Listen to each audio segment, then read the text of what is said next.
Bonjour à tous et à toutes, on se retrouve pour un deuxième tuto couture. Cette fois-ci on va apprendre à coudre une pochette matelassée avec des petites fronces. Pour coudre cette pochette, je dirais qu'il faut un niveau intermédiaire, mais si vous êtes très débutant, je pense qu'on peut y arriver, mais c'est juste qu'il faudra y aller un petit peu plus doucement et ne pas avoir peur de recommencer si jamais on rate une première fois. Je vais essayer de vous expliquer chacune des étapes pour coudre cette pochette en étant le plus précise possible et en vous donnant les petites astuces que j'ai appris depuis que j'ai commencé la couture. Si jamais vous avez besoin d'un petit rappel, vous pouvez regarder ma première vidéo qui va vraiment reprendre les techniques de base de la couture quand on débute vraiment. Cette fois, ce que je veux vous montrer comme technique, c'est le matelassage, évidemment, les petites fronces et puis bien sûr apprendre à poser une fermeture éclair. C'est un projet qui n'est pas très difficile en soi, mais qui va vous demander du temps, donc assurez-vous d'avoir une bonne après-midi devant vous. Et si j'ai un conseil à vous donner, c'est de bien regarder la vidéo en entier une première fois pour bien comprendre les étapes. Et si vous avez le moindre doute, vous pouvez me poser une question en commentaire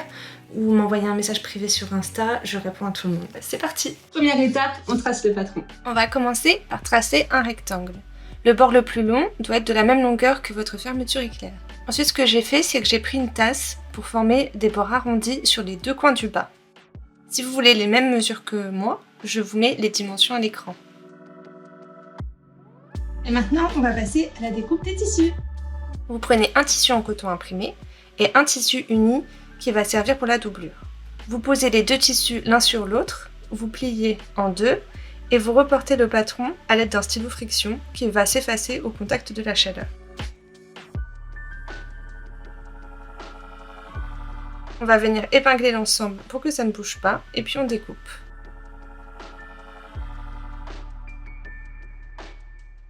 Ensuite, on va prendre un peu de ouate, on va la plier en deux et on va placer le patron et on va venir découper en laissant un bon 5 cm de marge.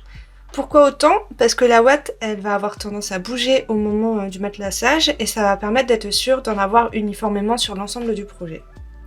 Ensuite, on va venir tracer le motif du matelassage avec un stylo friction ou une craie de tailleur, c'est comme vous voulez.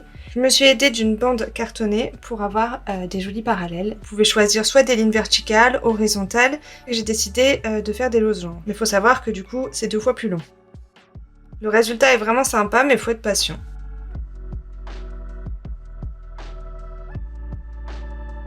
Après, on va positionner successivement une couche de tissu imprimé, une couche de ouate et une couche de tissu uni.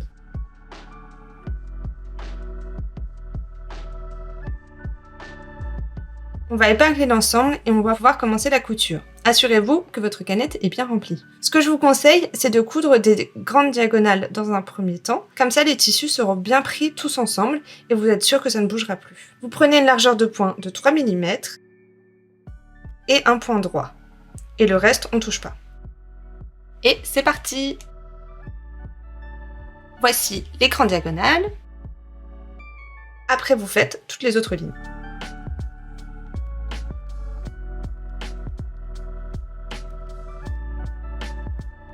Avec la chaleur de mon fer, je viens ensuite effacer le stylo, mais sans appuyer, sinon ça va aplatir le matelassage. Je me suis déjà fait avoir et après avoir passé 1 heure dessus, je peux vous dire que ça m'avait bien embêté. C'est optionnel, mais vous pouvez ajouter une petite étiquette. Celle-ci vient de chez Joli Point et elle en fait des super jolies. Après, on va mesurer toute la partie basse du projet. Pour moi, ça donnait 64 cm qu'on multiplie par 1,5 pour avoir la marge de faire les fronces. Avec mes mesures, ça nous fait donc une bande de 96 cm de longueur sur 7 cm de largeur. On plie en deux la bande dans le sens de la longueur, on épingle l'ensemble et on va mettre sa machine sur un point droit de 4 mm. On coud une première fois sur toute la longueur et l'astuce, c'est de coudre une deuxième couture parallèle à la première sur toute la longueur une nouvelle fois. Et surtout, c'est très important, ne faites pas de point d'arrêt. On va séparer les fils qui dépassent. On va tenir fermement 2 fils qui sont du même côté, comme je le fais à l'image, et en tirant sur ces 2 fils, ça va former les fronces. Et si on a cousu les 2 fils parallèles, c'est parce que s'il n'y a qu'un seul fil, il va avoir tendance à casser plus facilement quand on va tirer dessus. On répartit bien les fronces uniformément, jusqu'à ce que ça fasse 64 cm de longueur, comme notre mesure.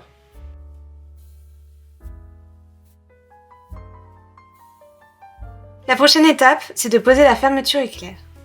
Il faut que vous changiez le pied de votre machine. vous devez utiliser un pied spécial fermeture éclair. Celui-ci va vous permettre de coudre au plus près des dents, alors qu'avec un pied classique, vous allez coudre dans le vide. Pour la suite, référez-vous bien à l'image pour positionner vos pièces. On pose les tissus sur la fermeture, endroit contre endroit, et on coud au plus proche des dents de la fermeture à environ 1 cm des bords de couture. La fermeture est fermée au début, et quand vous en êtes à environ la moitié de votre couture, vous laissez l'aiguille plantée dans vos tissus, vous relevez votre pied presseur, et en jouant un peu avec les tissus, vous allez pouvoir, sans forcer, faire passer le zip de l'autre côté. On repositionne le pied presseur et on finit la couture. Et ensuite, on va tout simplement refaire la même chose de l'autre côté.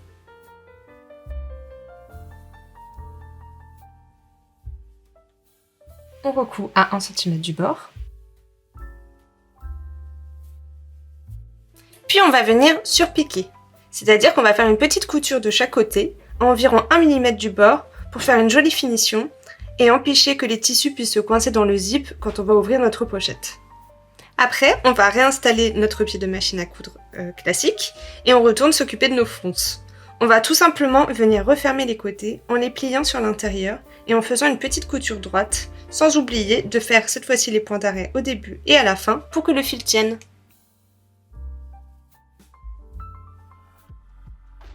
Pour finir, on épingle les fronces sur l'endroit en les orientant vers l'intérieur sur un des côtés. Les fronces doivent faire la même longueur que ce côté. On les positionne correctement en laissant la fermeture éclair ouverte. On va pouvoir positionner l'autre partie en prenant les fronces en sandwich.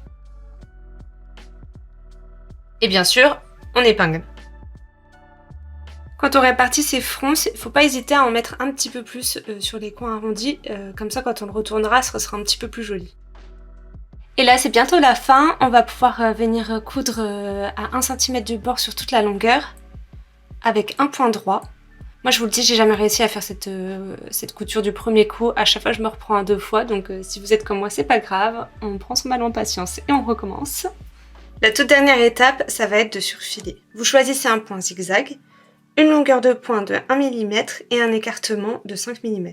C'est un point qui va remplacer la surjeteuse et coincer tous vos tissus sans qu'ils ne s'effilochent. Après avoir coupé les bords pour les égaliser, vous faites tout simplement le tour de votre tissu et l'aiguille doit piquer une fois dans le tissu, une fois dans le vide.